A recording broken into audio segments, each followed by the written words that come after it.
ನೋಡಿ, ಈಗ ಸೂರಜ್ ರೇವಣ್ಣ ಅವರ ಮೇಲೆ ಬಂದಿರುವಂತಹ ಒಂದು ಆರೋಪ, ಮತ್ತೊಂದು ಕಡೆ ಸೂರಜ್ ರೇವಣ್ಣ ಆಪ್ತ ಶಿವಕುಮಾರ್ ಮಾಡಿರುವಂತ ಮತ್ತೊಂದು ದೂರು, ಈ ಎಲ್ಲದರ ಕುರಿತಾಗಿ ಈಗ ದೊಡ್ಡ ಮಟ್ಟದಲ್ಲಿ ಸುದ್ದಿ ಆಗ್ತಾ ಇತ್ತು. ಅವತ್ತು ಪ್ರಜ್ವಲ್ ರೇವಣ್ಣ, ಇವತ್ತು ಸೂರಜ್ ರೇವಣ್ಣ ಅವರ ಸರದಿ. ಹಾಗಾದ್ರೆ ನಿಜಕ್ಕೂ ಕೂಡ ಗನ್ನಿಕಡ ತೋಟದ ಮನೆಯಲ್ಲಿ ನಡೆದಿದ್ದೇನೆ ನೋಡಿ. ಇವಾಗ ನಾನು ನೇರವಾಗಿ ರಿಪಬ್ಲಿಕ್ ಕನ್ನಡ ಅವರ ಗನ್ನಿಕಡ ತೋಟದ ಮನೆಯ ಮುಂಭಾಗಕ್ಕೆ ಬಂದಿರೋದು. ನೋಡಲು ಕಾಣ್ತಾ ಇದೆಯಲ್ಲ, ಇದೇ ಸೂರಜ್ ರೇವಣ್ಣ ಅವರ ಗನ್ನಿಕಡ ತೋಟದ ಮನೆ. ಅವತ್ತು ಅಂದ್ರೆ 16ನೇ ತಾರೀಕು ಆ ವ್ಯಕ್ತಿ ಚೇತನ್ ಅನ್ನುವಂತಹ ವ್ಯಕ್ತಿ, ಅರಕಲಗೂಡು ತಾಲೂಕಿನ ಚೇತನ್ ಅನ್ನುವಂತಹ ವ್ಯಕ್ತಿ ಇದೇ ಮನೆಗೆ ಸೂರಜ್ ರೇವಣ್ಣ ಅವರನ್ನ ಕೆಲಸ ಕೇಳಿಕೊಂಡು ಬಂದಿದ್ದು ಅಂತ ಹೇಳಿ ಈಗ ಗೊತ್ತಾಗಿರೋದು. ಆ ಸಂದರ್ಭದಲ್ಲಿ ನಡೆದಂತಹ ಘಟನೆಯನ್ನ ಆತ ನಿನ್ನೆ ದೂರು ಕೊಟ್ಟಿರೋದು. ಆದ್ರೆ ಅದಕ್ಕೆ ತಿರುಗುಬಾಣವಾಗಿ, ಇಲ್ಲ ಅದೊಂದು ಬ್ಲಾಕ್ ಮೇಲ್, ಕೇವಲ ದುಡ್ಡಿಗೋಸ್ಕರ ಆತ ಈ ರೀತಿಯಾಗಿ ಮಾನ ಮರ್ಯಾದೆ ಕಳೆಯೋಕೆ ಈ ರೀತಿಯಾಗಿ ಆರೋಪವನ್ನ ಮಾಡ್ತಿದ್ದಾನೆ ಅಂತ ಹೇಳಿ ಸೂರಜ್ ರೇವಣ್ಣ ಅವರ ಆಪ್ತ ಶಿವಕುಮಾರ್ ದೂರನ್ನು ಕೊಟ್ಟು ಈಗಾಗಲೇ ಅದು ಕೂಡ FIR ಆಗಿರುವಂಥದ್ದು. ಅದು ಇದೇ ತೋಟದ ಮನೆ. 16ನೇ ತಾರೀಕು ಆ ವ್ಯಕ್ತಿ ಬಂದಿದ್ದು. ಯಾರು? ಅರಕಲಗೂಡು ತಾಲೂಕಿನ ಚೇತನ್ ಎಂಬಾತ ಇದೇ ಮನೆಗೆ ಬಂದು ಕೆಲಸ ಕೇಳಲಿಕ್ಕೆ ಅಂತ ಹೇಳಿ ಬಂದಂಥದ್ದು. ಸೊ ಮೊದಲಿಗೆ ಇಲ್ಲಿ ಈಗಾಗಲೇ ಸಾಕಷ್ಟು ಸಿಬ್ಬಂದಿಗಳು ಕೆಲಸ ಮಾಡ್ತಿದ್ದಾರೆ. ಮತ್ತೊಂದು ಕಡೆ ಏನು ಅವರ ಕಾರು, ಡಿಫೆಂಡರ್ ಕಾರು ಮನೆಯ ಮುಂಭಾಗ ನಿಂತಿದೆ. ಆ ದೃಶ್ಯಾವಳಿಗಳು ಕೂಡ ವಿಜುವಲ್ಸ್ ನಾವು ಕಳಿಸಿದೀವಿ, ನೋಡ್ತಾ ಇರ್ಬೋದು. ಮತ್ತೊಂದು ಕಡೆ ಈ ಮನೆಯ ಪಕ್ಕದಲ್ಲಿ ಪೊಲೀಸ್ ವ್ಯಾನ್ ಕೂಡ ಇರುವಂಥದ್ದು. ಪೊಲೀಸ್ ವ್ಯಾನ್ ಅಲ್ಲಿ ಒಂದಷ್ಟು ಜನ ಪೊಲೀಸ್ ಸಿಬ್ಬಂದಿಗಳು ಕೂಡ ಇದ್ದಾರೆ.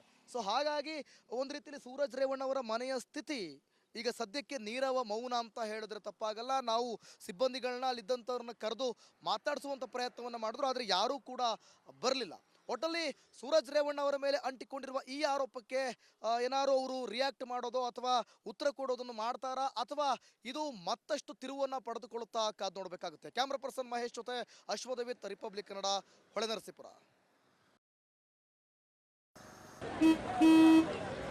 ನಡಿ, ಈಗ ಶುರು ಮಾಡೋಣ.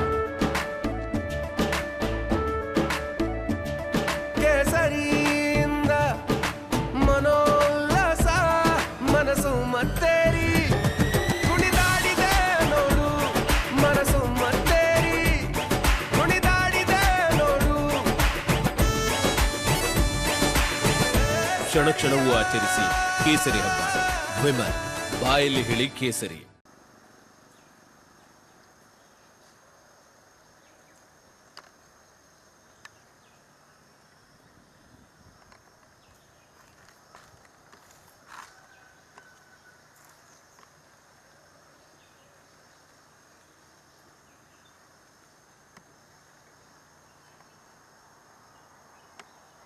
ರೆಕಾರ್ಡ್ ಕೊಡ್ಕೊಂಡಂಗೆ ಇದು ಮಾಡಿ ಅದನ್ನು ಶೂಸ್ ಮಾಡಿ.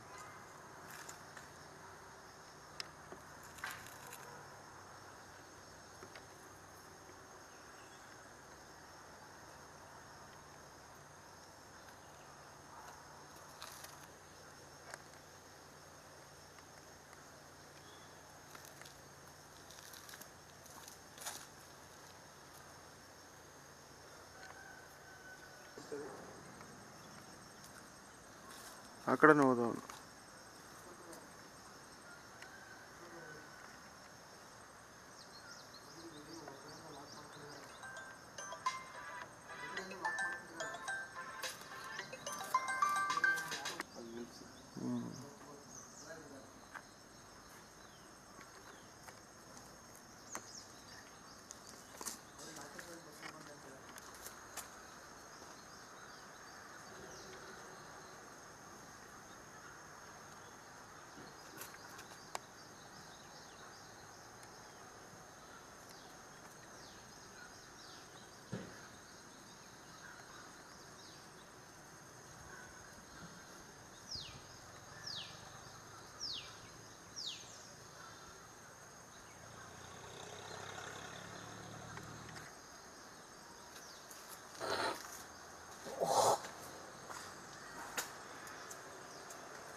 ನಿಧಾನ